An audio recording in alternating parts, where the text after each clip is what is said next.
अगर फोड़ फोड़ कर संस्कृत पढ़ने लगे तो पूरा साल बीत जाएगा, हमारी दुर्गा सप्तशती की जो अध्याय है वो खत्म नहीं होगी। परंतु हमने उसको सिंप्लीफाई किया है ताकि सिंपल से सिंपल बच्चा भी यहाँ पर बैठा समझ सके कि पंडित जी ने क्या बताया था पहले रोज। ठीक है, और आगे के दिनों में और भी धर्म हेतु प्रवचन हम लेकर आएंगे।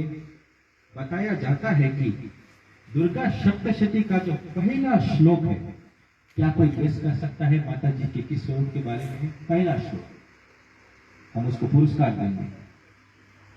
कोई गेस कर सकता है?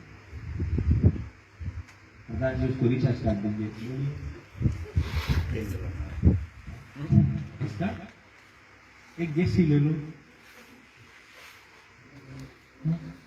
क्यों लोग गुनगुना रहे? आप बोलेंगे नहीं, मैं आगे नहीं बढ़ूंगा। कमिटीगण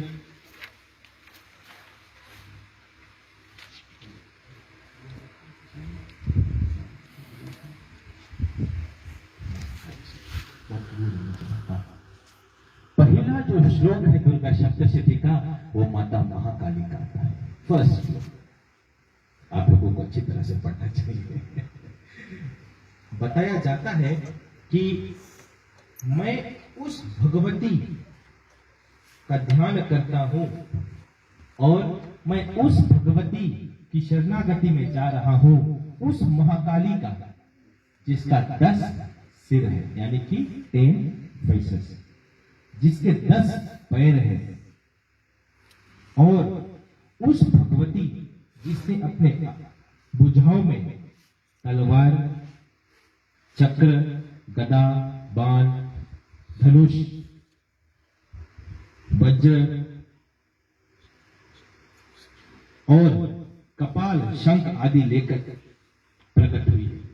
वो देवी जिसके 3 नेत्र हैं, जिन्होंने अपने हर भुजा में सुंदर सुंदर आभरण पहने हुए हैं, वो देवी जिसका जो नील जो स्वरूप है वो नील रत्न की तरह चमक रहा है, जिसको सफाया बोलते हैं, ब्लू स्टोन, नील रत्न, और जिसको स्वयं ब्रह्मा जी ने स्तुति करके उसको पुकारा था। और उस देवी ने जिसके दया से मधु और कैटक नाम के 2 राक्षस, जिसका वध माता जी के अनुग्रह से श्री हरि विष्णु कर पाए। तो ये है पहला श्लोक और उसका अध्याय।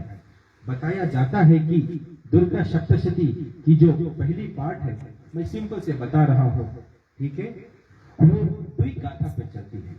पहला, एक तरफ एक राजा है जिसका नाम सवर्णी है, ठीक है, जैसे हमारे हर पुराण में कहानी शुरू होती कि एक समय एक राजा था, तो इसमें देवी एक समय एक राजा था जिसका नाम सवर्णी था।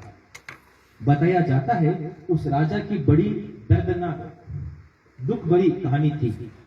राजा के पास राज्य पाट, नाम, इज्जत, शौहरत, धन्य धान्य सब कुछ परिपूर्ण था, परंतु उसके जो सहयोगी गण थे, जो मिनिस्टर आदि थे, बड़े ही चालाक, उनके दिल में राजा के प्रति विनम्र नहीं था, स्नेह नहीं था, उसके विरुद्ध काम कर रहे थे। हम लोग इंग्लिश में कहते हैं इल माइंडेड पीपल, जिसके मन और चाल चलन में गंदगी है। तो उनके प्रभाव से राजा का हर कुछ नष्ट हो गया। राजा की जो धन थी, राज्य की जो संपत्ति थी, सब कुछ नष्ट हो गया। और दूसरी ओर एक वैश्या, वैश्या का मतलब जो लोग बिजनेस करते हैं, हम लोग इंग्लिश में मर्चेंट बोलते हैं। इधर एक वैश्या बहुत ही धन्यवान था, अच्छा बिजनेसमैन था, उसका परिवार था, पत्नी था, सब कुछ था, और धंधा पानी करने में बड़ा ही माहिर था, यानी कि उसको सफलता, तरक्की, प्रॉफिट, उन्नति ज्यादा होती थी। परंतु उसकी खुद की पत्नी और उसके पुत्र उसको देखकर चलते थे। ये बड़ी सोचने वाली बात है। दुर्गा सप्तशती किस समय लिखा गया और किस अध्याय की कथा से शुरू हुई? उस समय जो होता था आज भी हमारे कलयुग में हो रहा है। मैं किसी के ऊपर उंगली नहीं उठाता, परंतु जब मैं इस पर ज्यादा अध्ययन करता, मैंने कहा वाह माता जी, कुछ भी नहीं बदला। प्रधान जी हंस रहे हैं। तो बताया जाता है कि उस मेहनती और धनवान वैश्य की पत्नी और पुत्र ने धन की लालच से उसको खुद वहां से बेदखल कर दिया। जिस वैश्य ने, जिस मर्चेंट ने सब कुछ कमाकर इतना बड़ा कारोबार को स्थापित किया, बिजनेस चला रहे हैं, तो क्या होता है, ये दो लोग भटक गए। एक तरफ एक राजा सवर्णी, दूसरा तरफ ये वैश्य। और भटकते भटकते जिस तरह से आज हमारे समाज में जब हम भटकते हैं, हम कहां जाते हैं? कोई बता सकता है? किसी को ग्रह की तकलीफ है, आप लोग कहां जाते हैं? पंडित के पास, शिवा के पास। मास्टर जी अभी हम लोग बहुत ट्रेंड हो रहे हैं तो पंडित के पास जाया जाता है। उस समय भी आप देखेंगे हमारे पुराण में हर एक राजा के पास एक राजगुरु होता है, एक कुल गुरु होता है, जो उसको ज्ञान देता है, उसको संभालता है, सहयोग देता है। उसी तरह से हमारे पंडित होते हैं हमारे समाज में, जो धर्मशास्त्र का ज्ञान लेकर एक समाज को सहायता करता है कि किस तरह से आगे बढ़ना चाहिए। मैंने सही कहा कि नहीं? तो ये राजा और ये वैश्य अपना चिंता लेकर जो ऋषि मेधा, कई जगह पर उसका नाम मेधस भी है, उसके आश्रम में गए कि हे मुनि श्रेष्ठ, हम बड़े ही दुख में हैं, आप हमें शरणागति दीजिए। आज जब हम लोग हैरान हो जाते हैं, वी नीड पीस, हमको शांति की जरूरत है, हम लोग कहीं अकेला बैठना चाहते हैं। वहां बैठकर क्या करते हैं ये आपके ऊपर निर्भर है, परंतु जो तकलीफ है उससे दूर जाना चाहते हैं। तो बताया जाता है ये दो जो व्यक्ति है, एक राजा और एक वैश्य, उस ऋषि की कुटिया में गए। बड़ा ही शांत वातावरण था, दोनों वहां पर रहे, परंतु उतना शांत वातावरण में रहते हुए भी उनके मन में शांति नहीं आती थी। हमारा जो हृदय है, मन है, उसमें पीस नहीं मिला। क्या सोच रहे हैं? राजा अभी भी सोच रहा है मेरा राज्य चला गया, लोगों ने मेरे साथ कितनी बुराई की, मेरे सगा संबंधी ने मुझे इस आज रास्ते पे खड़ा कर दिया। दूसरी ओर वैश्य सोच रहा है अरे मेरा धन, मेरा बिजनेस, मेरा कारोबार चला गया, मेरी खुद की पत्नी ने अपने पुत्र के साथ होकर मुझे ही सब कुछ से दखल कर दिया। तो यहां पर ये लोग इतना अच्छा एनवायरनमेंट में बैठे हैं जहां पर पीस मिलती है, परंतु मन में अशांति है। पुराना ख्याल के बारे में सोचते हैं और उन लोगों के बारे में ज्यादा सोचते हैं जिन लोगों ने उसको आज रास्ते पे लेकर आया। राजा अपने मंत्री के बारे में सोचता है, अपने खजांची के बारे में सोचता है, और यहाँ पर इस तरह से और सोच रहे हैं कि वो लोगों ने हम पर कितना जुल्म किया है, क्यों उन लोगों ने हमारे साथ ऐसा किया और क्या वजह थी, और वो सब सोचकर, और हम लोग नहीं कहते से लगाओ अपना माइंड को इतना कमिट कर रहे हैं उनके पास। जब ऋषि मेधा ने देखा कि ये लोग इस तरह से भज गए हैं उस विचार में, उनका माइंड में उस राज्य से निकलने के बाद भी वो राजा वो सब भुला नहीं पा रहा है, अभी भी स्ट्रेस में बैठे हैं, टेंशन हो रही है, घुमा घुमा कर वही बात सोच रहे। तो राजा मेधा ने क्षमा कीजिए, ऋषि जो मेधा ने क्या कहा, वहां जाकर उनको ज्ञान देने की कोशिश की। तो मेधा जी बताते हैं कि ये जो तुम्हारा लगाव है उन बुरी लोगों से, ये माया के कारण है, और ये माया इस सृष्टि में विख्यात है, इट एग्जिस्ट, ठीक है। और यही माया है जो सृष्टि में सब कुछ कराता है। हम लोग कहते हैं ये कलयुग एक मायावी संसार है, कुछ कार्य हम लोग करते हैं हमारे अधीन और निगरानी में है, और कुछ कार्य हमारे निगरानी में नहीं रहते। और बताते हैं कि जो महाभगवती है वही महामाया है, वही है देवी।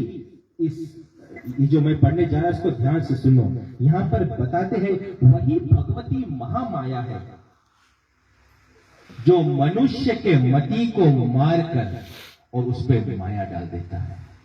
तब लोग जानकर भी गलत कार्य करते हैं। ये देवी नहीं करती, परंतु उसका सृष्टि का जो माया है जिस पर देवी का अंकुश है वो ये कार्य कर देता है। और लोग गलतफहमी वहम में चले जाते हैं। आंख के सामने जो सत्य है उसको तिरस्कार कर कर दूसरों की बातों पर ज्यादा मान्यता देने लगते हैं। सामने जो एविडेंस बेस्ड है उसको उसका पन्ना कमजोर पड़ गया और किसी दूसरे की जो वहम की बात है, जो माया की बात है, उस पे मन लगा देते हैं। और बताया फिर वहां पर मेधा जी बताते हैं कि यही महामाया है जिसने योग निद्रा रूप को धरकर विष्णु पर समा गए थे। फिर वहां पर जो ऋषि मेधा है उस राजा और उस वैश्य को मधु और कैटभ की कहानी सुनाते हैं। देवी पुराण में ये पहला कथा आता है। मधु और कैटभ नाम के दो राक्षस थे। बताया सब कोई जानता है कि सृष्टि ब्रह्मा जी रचते हैं, विष्णु उसका पालन करते हैं और महादेव उसका संहार करते हैं। बताया और आप लोग जानते हैं वो कल फिर से लौट कर आता है जब विनाश हो जाता है।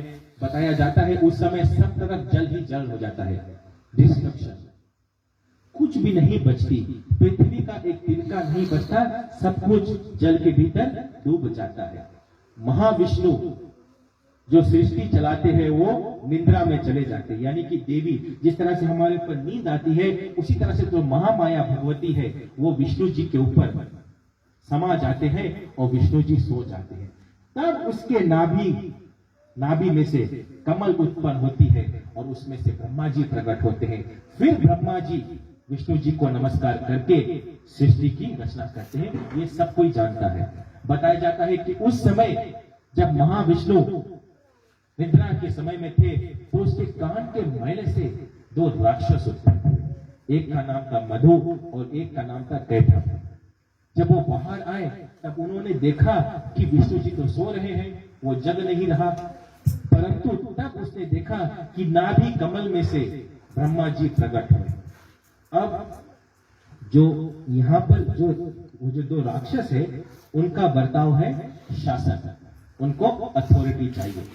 तो जिस तरह से हर एक कथा में वो लोग दूसरों की जो तकलीफ देते हैं, यहाँ पर उसी तरह से उन लोगों ने दौड़कर ब्रह्मा जी को मारना चाहा, क्योंकि अपना जो सुप्रीमेसी है कि हम लोग ऊंचा है वो दिखाना चाहते थे। तो बताया जाता है कि ब्रह्मा जी चौंक गए। आप जितना भी पुराण पढ़ोगे कभी ब्रह्मा जी ने किसी पर हाथ नहीं उठाया, वो हमेशा भागते थे। और वहां पर क्या होता है, तो ब्रह्मा जी ने क्या किया, ब्रह्मा जी देख रहे हैं कि महाविष्णु नहीं जाग रहे हैं। मधु और कैटभ उसको ललकार रहे हैं कि हमें लड़ना है, ब्रह्मा तुम मेरे सामने आओ, तुमको पराजय करना है, ये सब हमारा है। तब वहां पर ब्रह्मा जी ने देखा कि विष्णु जी अब नहीं निद्रा से जाग रहे हैं। तब ब्रह्मा जी ने योग निद्रा की ध्यान की। योग निद्रा देवी भगवती की जो महामाया स्वरूप है। तब वहां पर बताया जाता है कि उसने अनेक तरह के स्तुति और श्लोक, जिस तरह से हम लोग मंत्र बोलते हैं, भैया जी ने स्तुति गाई कि देवी तुम ऐसी हो, तुम्हारा लीला ऐसा है, इस तरह से तुमने धरती पर भक्तों की कृपा की है। तो बताया जैसा है उसी तरह से ब्रह्मदेव ने योग माया की स्तुति की और बताया कि हे देवी तुम तो विष्णु माया हो, तुम इस ब्रह्मांड की रानी हो, यानी कि जगत की जननी। हर एक कार्य में तुमसे ही शुरू होता है और हर एक कार्य तुम ही संभालने वाली हो और हर एक कार्य की जो समाप्ति है, प्रलय, तुम ही करने वाली हो माँ। तुम ओंकार स्वरूपिणी हो, तुम ही सावित्री हो, तुम ही जो तीन तरह की गुण है, रजोगुण, तमोगुण और सतोगुण, सब कुछ तुमसे ही निकला हुआ है माँ। तुम्हारे अनेक स्वरूप है देवी, जिन भक्तों पर तुम कृपा कर देती हो उनका कल्याण हो जाता है। हे जगत की जननी ईश्वरी, मैं तुम्हारा ध्यान करता हूँ। बताया जाता है इस तरह से जब ब्रह्मा जी के मुख से देवी जननी योग माया की स्तुति निकली तो माता जी खुश हो गई और देवी ने जो विष्णु भगवान की आंख बंद थी, एक आंख का पर्दा उसके से हटा दिया। जिस तरह से बादल हटता है तो कभी कभी पौर्णमी का चांद हमको दिखाता है तो हम लोग क्या बोलते हैं, अरे वह बादल हट गया, कितना सुंदर चांद निकला है। तो इस तरह से योग माया की जो माया है वो थोड़ी सी हट गई और महाविष्णु जाग उठे और वहां पर तब मधु और कैटभ विष्णु से लड़ पड़े। मैं बड़ा सिंपल से बता रहा हूं क्योंकि समय हमारे पास कम है। कहते हैं ये लड़ाई बहुत हजारों वर्ष तक चला। लड़ते लड़ते महाविष्णु थक गए, कोई जीत नहीं रहा। तब उसने योग माया से प्रार्थना की कि हे मां, तुम हम पर कृपा करो, तुम हम पर दया करो, किस तरह से हम इन दोनों का वध कर सकते हैं। तो बताया जाता है जब ये हुआ तब असुरों ने विष्णु से कहा कि विष्णु तुम तो जीत नहीं पा रहे हो, लड़ाई चल रही है। महाविष्णु लीलाधर भगवान अब जीत नहीं पा रहे, तुम हमसे वरदान मांग लो। बताया जाता है कि असुर की जो बुद्धि, अभी हम लोगों ने माया की बात की थी, वो महामाया ने ही परिवर्तन किया कि अभिमान में लोगों को जब घमंड आ जाती है तो लोग ऐसा कार्य कर देते हैं जिसमें खुद की तरक्की की जगह नुकसानी होती है। तो माया के कारण मधु कैटभ ने घूमकर नारायण से कहा कि हे विष्णु तुम तो जीत नहीं पा रहे, मुझसे वरदान मांग लो। तब बताया जाता है कि विष्णु ने देखा कि ये असुर मुझसे कह रहा है, ठीक है मांग लेते हैं। तब उसने कहा कि ये असुर, मैं ये वरदान चाहता हूं, अगर तुम दे सकते हो तो उसने कहा ठीक है मांगो, मैं दूंगा। राक्षस भगवान को वरदान दे रहा है पर ये माया है। तो वहां पर राक्षस ने कहा नहीं नहीं नारायण, हम तुमको देंगे, तुम मांग। अभी कुछ भी नहीं है, सिर्फ पानी ही पानी है, लेकिन मांगने और देने लग गए। सोचने वाली बात है, कुछ भी नहीं है, पर अभी तो ब्रह्मा जी नाभि कमल पर बैठे हैं, सृष्टि का मतलब रचयिता हुआ ही नहीं। तो बताया जाता है श्री हरि विष्णु ने कहा हे मधु कैटभ, तुम दोनों मेरे हाथ से तुम्हारा संहार यानी कि मृत्यु हो जाए, क्योंकि ये लोग ब्रह्मा जी को हैरान कर रहे हैं। ब्रह्मा जी सृष्टि रच नहीं पा रहे हैं। ब्रह्मा जी जब तक सृष्टि रचेंगे तब तो विष्णु उसका पालन करेंगे। तब वहां पर जब मधु और कैटभ को एक ज्ञात हुआ कि अब तो इन्होंने इससे मांग दिया है, हमको तो देना है, तो क्या हुआ, तब असुर ने चालाकी दिखाने की कोशिश की और कहा कि विष्णु तुम हमको मारना चाहते हो, ठीक है, परंतु हम ये जल में नहीं मरेंगे, हमको जल से बाहर करना है। तो श्री हरि विष्णु वहां पर योग माया जो निद्रा अवस्था में थी वो हटने लगी, उसका जो दिमाग है, उसका जो मन है वो काम करने लगा। तो उसने क्या कहा, ठीक है तुम ये जल में नहीं मरना चाहते, हम तुमको जल के ऊपर मारेंगे। तो विष्णु जी ने अपने पैर को ऊपर किया और अपने जंघा पर मधु और कैटभ को रखकर उनका संहार कर दिया। और बताया जाता है कि अपने सुदर्शन चक्र से उन दोनों का धड़ सिर अलग कर दिया। तब वहां पर महामाया फिर से प्रगटती है, देवी अपना जो रूप है उसे दिखाती है। तब ब्रह्मा और विष्णु दोनों मिलकर उसकी स्तुति करते हैं और देवी को धन्यवाद करते हैं कि हे मां, आज तुमने ऐसा कार्य किया कि मधु और कैटभ जो सृष्टि की रचना के कार्य में बाधा बन रहे थे, तुमने उनको हटा दिया। ये है पहला अध्याय की कहानी। आज अभी हम लोगों ने देखा बहुत कुछ हुआ, हमने कलश की विधि पर माता जी का स्थापना किया।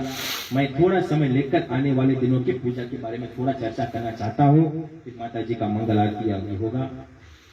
हर दिन आप लोगों, अगर आप लोगों को ये प्रोग्राम दिखा है, आप लोगों ने देखा, हमने अनेक तरह की विधि डाली है। हिंदू धर्म में ये कुछ विचित्र नहीं है, it's nothing new, it's just that we have not been following it. जिस तरह से हम लोग घर पर पुष्प चढ़ाते हैं, माँ को हल्दी चढ़ाते हैं, तो ये सब चढ़ाने से भगवान को क्या देंगे? जिस जननी ने हमको सब कुछ दिया, परंतु यहाँ पर हम लोग उस शरणागति उस समर्पण पे जाते हैं, तब माता जी की अनुग्रह मिलती है। हर एक वस्तु को चढ़ाने से देवी हम पर करुणा करती है, कृपा दृष्टि हमारा दूर रहता है, धन धान्य से हम लोग परिपूर्ण रहते हैं।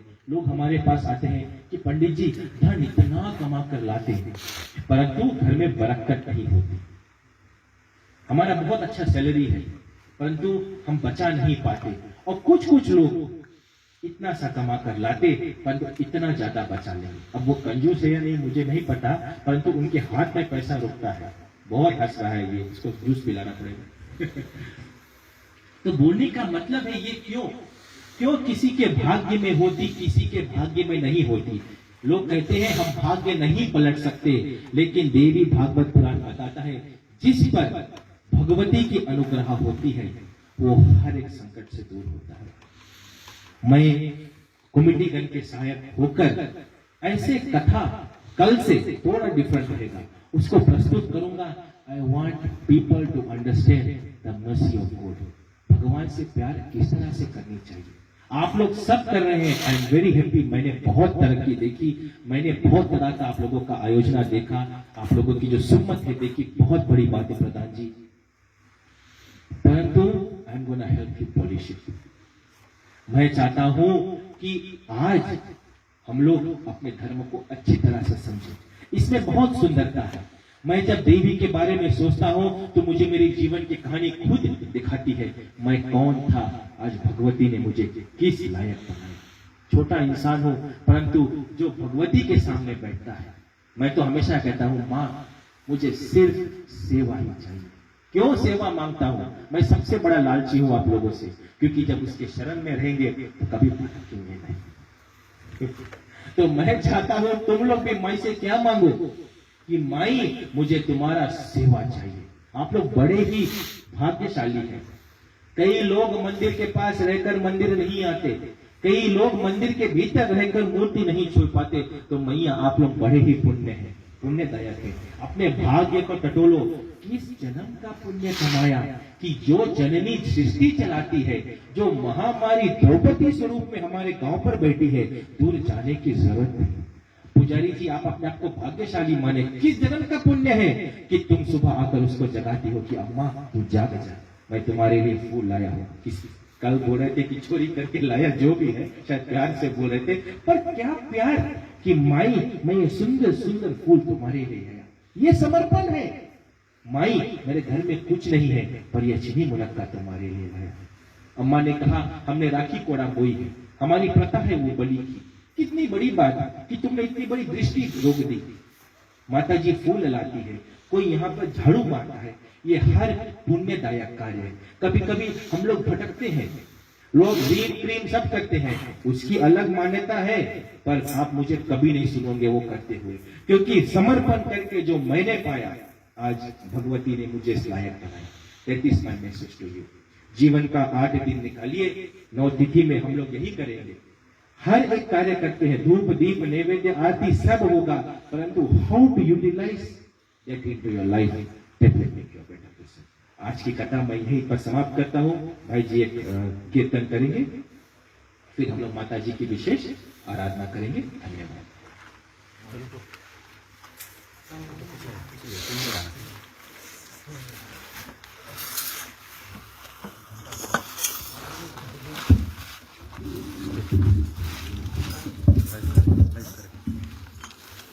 जी हाँ दीदी सजनों, चलिए अब हम एक छोटी सी हरनाम संग कीर्तन कर लेते हैं और उसके बाद फिर यहाँ पर माता जी का पूजन होगा। और आज हमारे साथ हो गए हैं उभरते हुए कलाकार सुशांत जी का यहाँ पर आगमन हुआ है। उन्हें मैं इस मंदिर के कार्यकारिणी कमेटी की तरफ से स्वागत कर रहा हूँ और उनके ही निखार बिंदु से आज आप जो कीर्तन है वो सुनने जा रहे हैं। चलिए हम उनके साथ हो जाते हैं।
चंडिका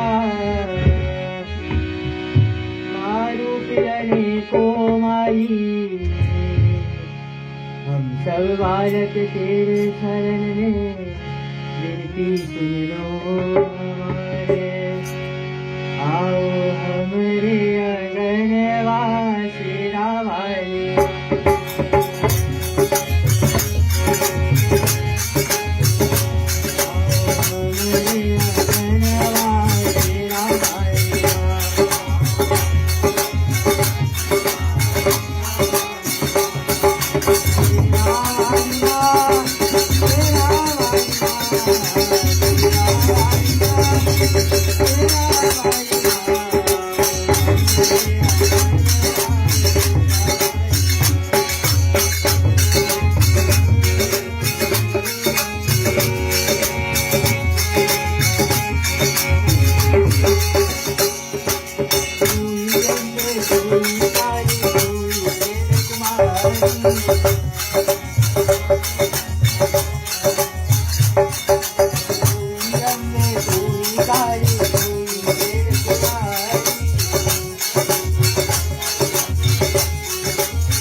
धन्यवाद है भैया प्रशांत जी आपकी गिफ्ट के लिए। उनके जो ढोलक वादक थे मास्टर सुनील जी, आपको भी आने के लिए बहुत बहुत धन्यवाद है। चलिए अब हम हवन करते हैं।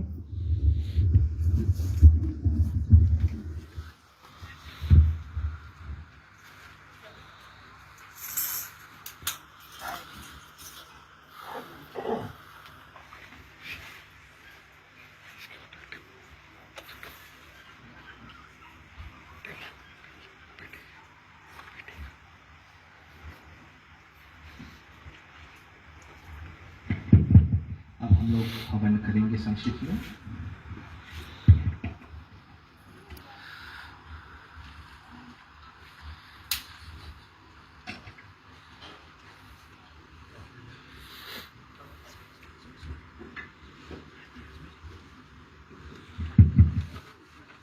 थोड़ा थोड़ा ही उसको मिला लो, हवन सामग्री मिला लो। ओम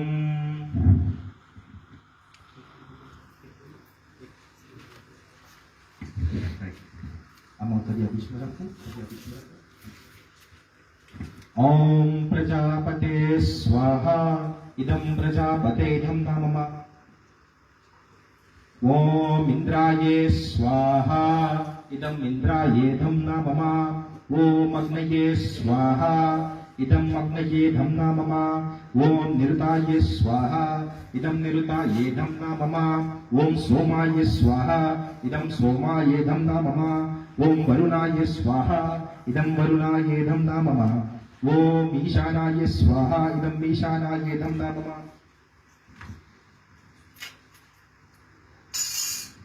ओम शुक्लां वरदरं विष्णुं शशिवर्णं चतुर्भुजं प्रसन्नवदनं ध्यायेत् सर्वविघ्नोपशान्तये ओम ग्लौं गम गणपतये स्वाहा। ओम ग्लौं गम गणपतये स्वाहा। ओम ग्लौं गम गणपतये स्वाहा। हम लोग 3 बार गायत्री मंत्र बोलेंगे। ओम भूर्भुवः स्वः तत्सवितुर्वरेण्यं भर्गो देवस्य धीमहि धियो यो न प्रचोदयात् स्वाहा। इदं गायत्रीदं नमः। ओम भूर्भुवः स्वः तत्सवितुर्वरेण्यं भर्गो देवस्य धीमहि धियो यो न प्रचोदयात् स्वाहा। इदं गायत्रीदं नमः। ओम भूर्भुवः स्वः तत्सवितुर्वरेण्यं भर्गो देवस्य धीमहि धियो यो न प्रचोदयात् स्वाहा। इदं गायत्रीदं नमः। देवी दुर्गा के नाम से 9 आहुति डालेंगे। ओम या देवी सर्वभूतेषु शक्ति रूपेण समस्थिता नमस्तस्यै नमस्तस्यै नमस्तस्यै नमो नमः। ओम नवदुर्गायै नमो नमः स्वाहा। ओम नवदुर्गायै नमो नमः स्वाहा। ओम नवदुर्गायै नमो नमः स्वाहा। ओम नवदुर्गायै नमो नमः स्वाहा। ओम नवदुर्गायै नमो नमः स्वाहा। ओम नवदुर्गायै नमो नमः स्वाहा। ओम नवदुर्गायै नमो नमः स्वाहा। ओम नवदुर्गायै नमो नमः स्वाहा। ओम नवदुर्गायै नमो नमः स्वाहा। ओम नवदुर्गायै नमो नमः स्वाहा। ओम माता मारियम्मायै नमो नमः स्वाहा। ओम देवी पांचालियै नमो नमः स्वाहा। ओम लक्ष्मी नारायणायै नमो नमः स्वाहा। ओम श्री वीर कात्तवरायन स्वामियै नमो नमः स्वाहा। ओम इष्ट देवताय स्वाहा। ओम कुलदेवताय स्वाहा। ओम कुलदेवीयै स्वाहा। ओम ग्राम देवताय स्वाहा। ओम आवाहिताभ्यो सर्वेभ्यो देवताभ्यो स्वाहा। ओम नवग्रह देवताय स्वाहा। ओम सिंहराजाय नमो नमः स्वाहा। 3 वेद मंत्र के साथ आज की हवन को खत्म करेंगे। सभी जन हाथ जोड़ ले। ओम भद्रं कर्णिभिः शृणुयाम देवाः भद्रं पक्षे माक्षाभिर्यजत्राः स्थिरैर्यैः व्यासेमदेव हितं यदायुः स्वस्ति न इन्द्रो वृद्धश्रवाः स्वस्ति न पूषा विश्ववेदाः स्वस्ति न साक्ष्यो वरिष्ठनेमिः स्वस्ति नो बृहस्पतिर्दधातु। ओम शांति शांति शांति स्वाहा। दूसरा होती तज्जम्य रावणी महे गातुं यज्ञपदये दिव्यैर्स्वस्तिरस्तु नः स्वस्तिर्मानुषेभ्यः ऊर्ध्वं तिकातु भेषजं शं नो अस्तु द्विपदे शं चतुष्पदे। ओम शांति शांति शांति स्वाहा। अंतिम आहुति इडा देवहो मनोर्यज्ञने बृहस्पतिरुक्तमादानिगुं विश्वे देवासुहुक्त वाचे पृथ्वी मामाहिगुं शहि मधुजनिष्य मधुबनिष्य मधुमदिष्यामि मधुमदिष्यामि मधुमदी देवेभ्यो वाचमुद्याशुगुं शृणुयाते ब्रह्माणो अवन्तं पितरं शोभान वदन्तु। ओम शांति शांति शांति स्वाहा। ठीक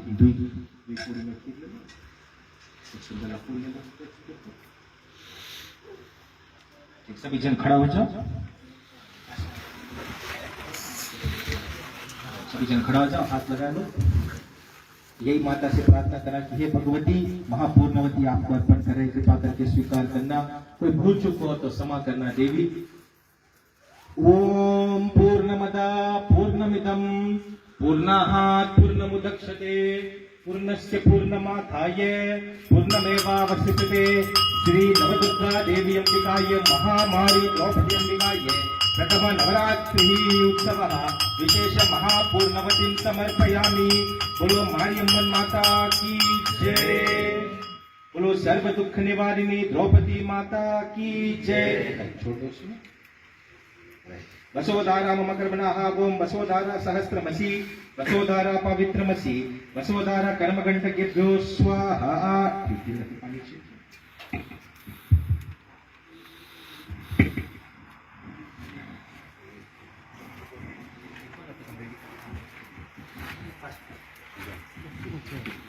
सभी जन आप लोग इधर आ जाइए, क्योंकि माता जो मारियम्मन की विशेष आरती होगी।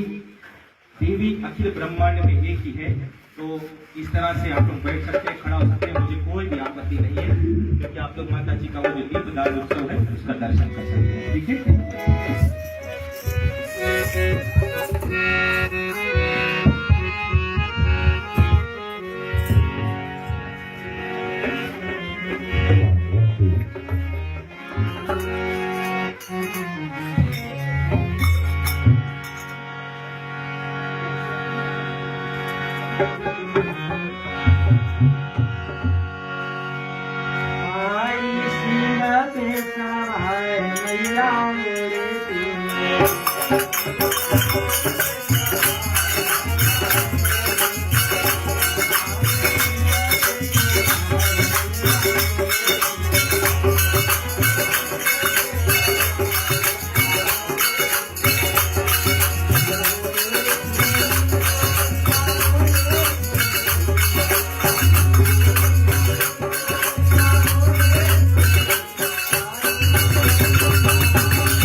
वीरो मयाजी भवानी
आरती एत्तुकोल्लम्मा हे मारियम्मा। सभी जन साथ में बोल सकते हैं ताली। आरती एत्तुकोल्लम्मा, आरती एत्तुकोल्लम्मा,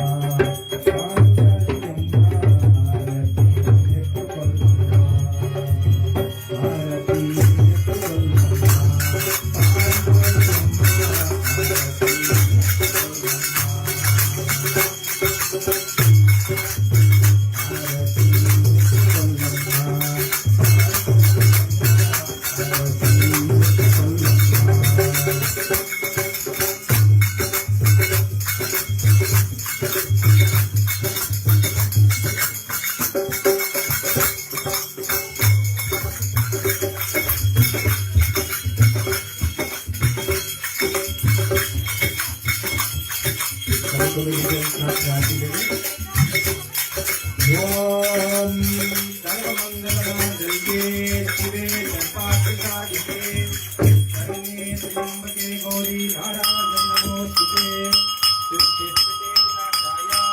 शक्ति भूति सनातनी गुणतजे गुणमये देवी नारायणी नमोस्तुते। श्री नवदुर्गांबिका स्वरूपिणी महामारी द्रौपदी अंबिकायै नमः। विशेष नवरात्रि प्रथम तिथि विशेष कर्पूर दीपां दर्शयामि। ओम कर्पूर गौरम गरुडावतारम संसार सारम भुजगेन्द्रहारम सदा वसंतं हृदयारविन्दे करुं वदामि सहितं नमामि। मंगलम भगवान् विष्णुः मंगलम गरुडध्वजा मंगलम पुंडरीकाक्षाय मंगलाय तनोहरि सर्वमंगलमांगल्ये शिवे सर्वार्थसाधिके शरण्ये त्र्यंबके गौरी नारायणी नमोस्तुते। सृष्टि स्थिति विनाशायां शक्ति भूति सनातनी गुणधीये गुणमयी देवी नारायणी नमोस्तुते। सभी जन अगर आपके पास पुष्प है तो फूल ले लो, नहीं तो हाथ जोड़ के हम लोग प्रार्थना में जाएंगे। देवी से प्रार्थना करती है, माँ आपका बहुत बहुत धन्यवाद। यथाशक्ति बिना कोई बाधा के भगवती के हम लोगों ने अपने जीवन का 3 घंटा निकाल कर बहुत ही सुंदर पूजन किया। मैया हम पर दया करुणा कृपा करे। ओम मन में जो इच्छा है उसकी प्रार्थना कर सकते हैं। योपाम पुष्पम वेदा पुष्पवान प्रजावान पशुमान भवति चंद्रमावा अपाम पुष्पम पुष्पवान प्रजावान पशुमान भवति एवं वेदा योपाम आयतनं वेदा आयतनवान भवति यो वेदा दौस्वर प्रोक्त वेदांत देश प्रतिष्ठितः तस्या प्रगतिलीनस्य जपरसा महेश्वरः। बोलो मारियम्मन माता की जय। बोलो सर्व दुख निवारिणी ग्राम देवी मारियम्मन माता की जय। बोलो आदिपरा शक्ति सर्व दुख निवारिणी श्री वीर पांचाली अम्मा की जय। नमः पार्वती पतये हर हर महादेव। ठीक है, आप लोग आइए, फूल चढ़ाइए। तब मेरे ख्याल से यहाँ पे ऐसे जाना होगा, वहां पर कोई जगह पुजारी रहेगा, आरती लेकर आरती लेकर ऐसे जाइए।